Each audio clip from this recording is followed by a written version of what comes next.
Gun control or gun rights?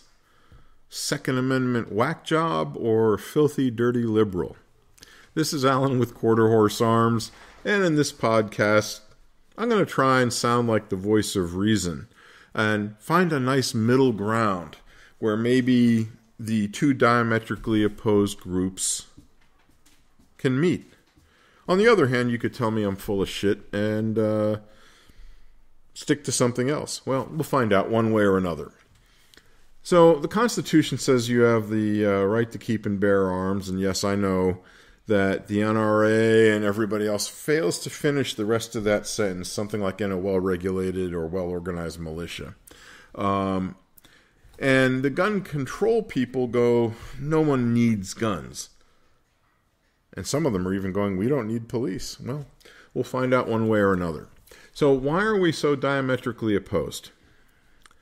And part of it is, well, there's, 45, 50,000, murders a year, right? And, they're being done with guns. And that's a bad thing. Okay. So they want to put a control on who has access to guns. That's where gun control is. I'm not going through a history of gun control. Let's just kind of look at the last 50, 60 years and how did we get here? And then you have the, I'll call them legitimate gun owners, the pro-Second Amendment crew. And their position is we have the right to keep and bear arms, and we should be able to do so with little restriction.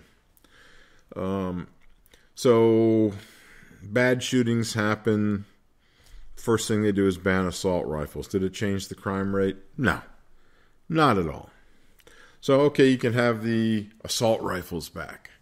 Oh, well, now they were used in mass shootings. Let's ban them again. Well, no, that didn't work the first time, so why do it the second time? Now, all you're doing at this point is pissing off the people that actually own them. Because these are the legitimate gun owners, the gun enthusiasts, who are going to pay the penalty for a bill the criminals have run up. So, what do the gun control people do? All right, well, see, we tried banning guns. That didn't work. What can we do next? Let's try and put a special tax for gun owners. Well, that's against the Constitution. All right, let's make the gun manufacturers liable in case any of their guns that a criminal gets their hands on shoot somebody with it. The family can do their best to put the gun manufacturer out of business. Most recently, hey, let's make gun owners have to pay and have special insurance. Okay, that's really not going to work either for a number of reasons. And in fact, in another podcast, I did a thing where the insurance company says, you can't tell us what we're going to do for business. All right, but be that as it may. And then the pro-gun or pro-Second Amendment crew is, I want the right to keep and bear arms. I want to be able to buy the guns I want. I want to be able to buy the ammunition I want. I want to be able to accessorize my guns the way I want. And I want to enjoy them by taking them out and shooting. Some people like hunting. Some people do target shooting. Some people do both. But they want the right to do that. And you're going, at this point, all right, Alan, you just made a case for both sides. Well, see, here's an interesting piece of information.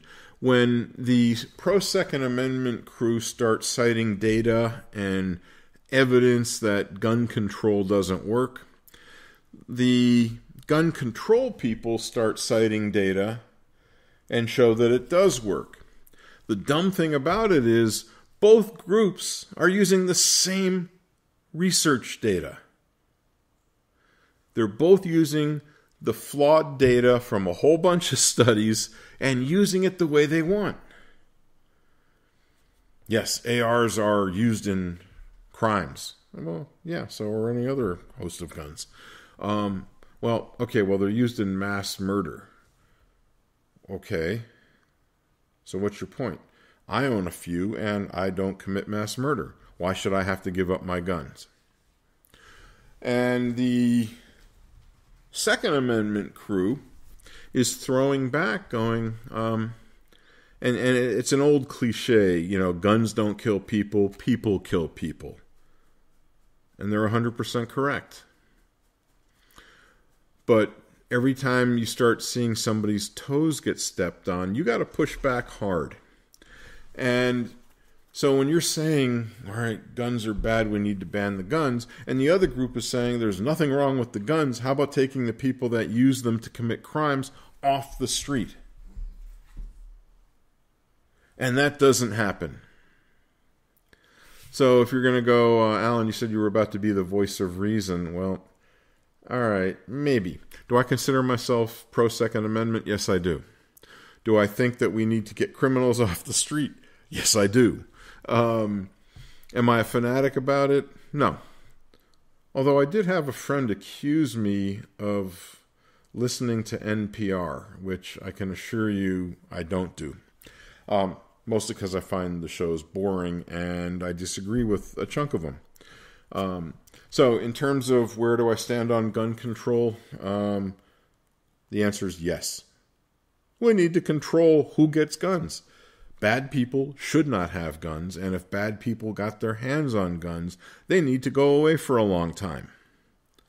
In another podcast, I talked about a police officer that was essentially assassinated by a guy who was put away for 5.5 years in California and released after 5 months.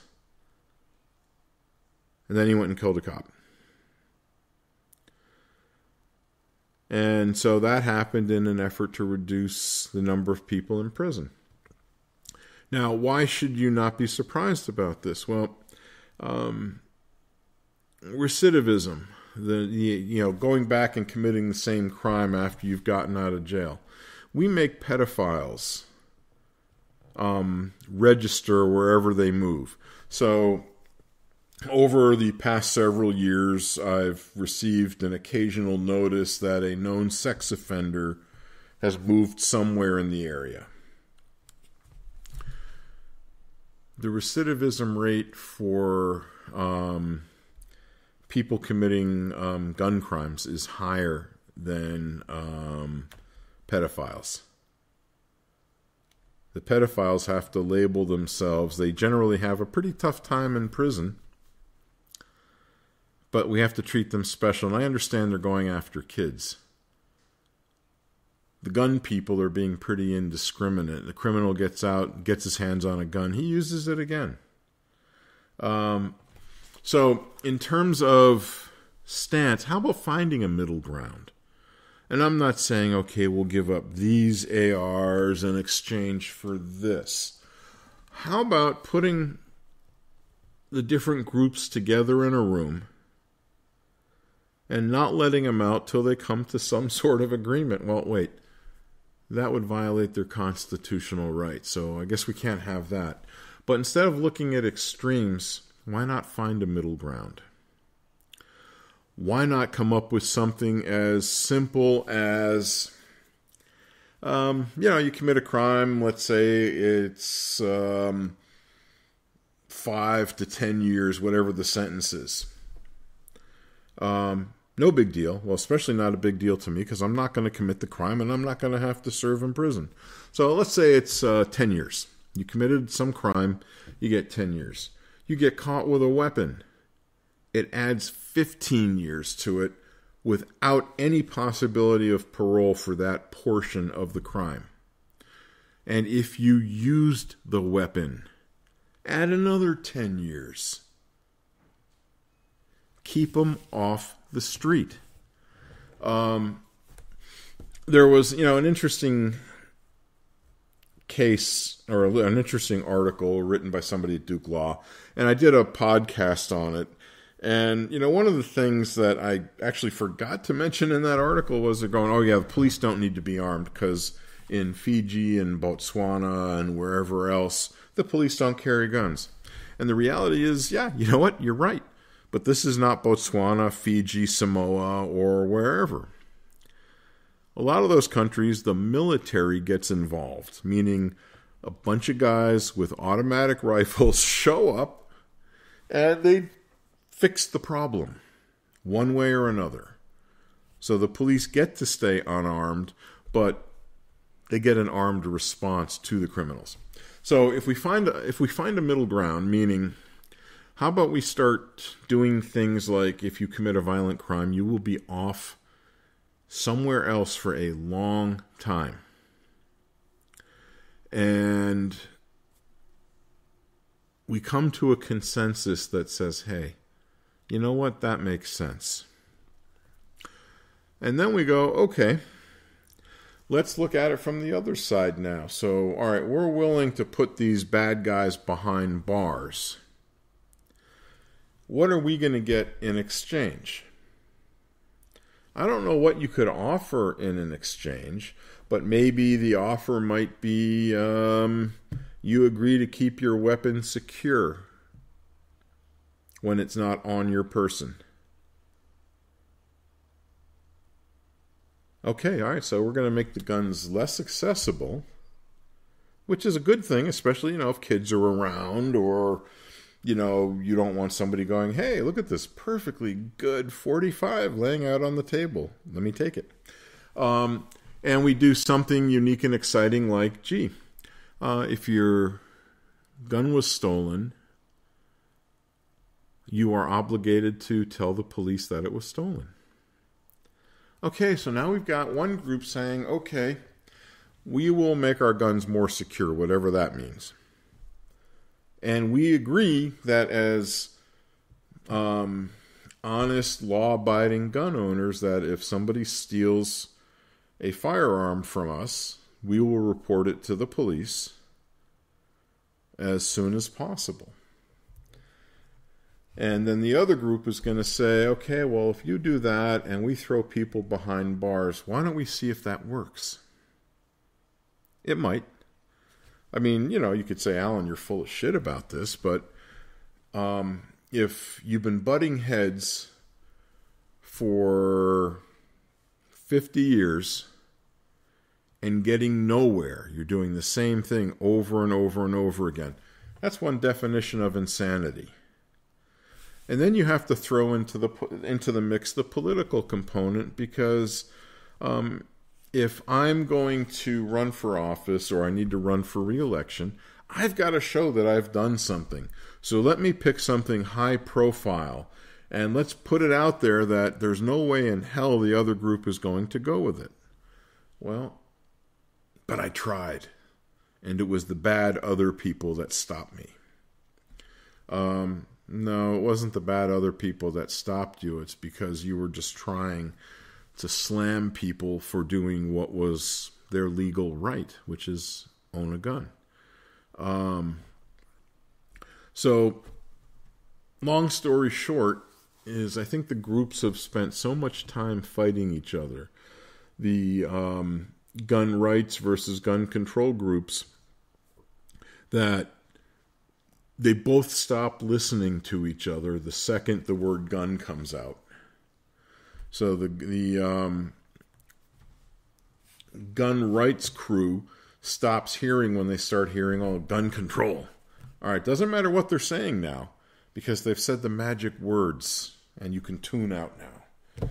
And then you have the gun control guys tuning out when the gun rights crew says, we have the right to keep and bear arms.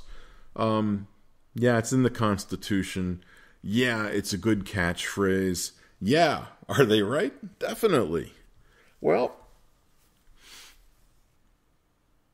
the only way to work around it, the only way to problem solve, is to agree what the problem is.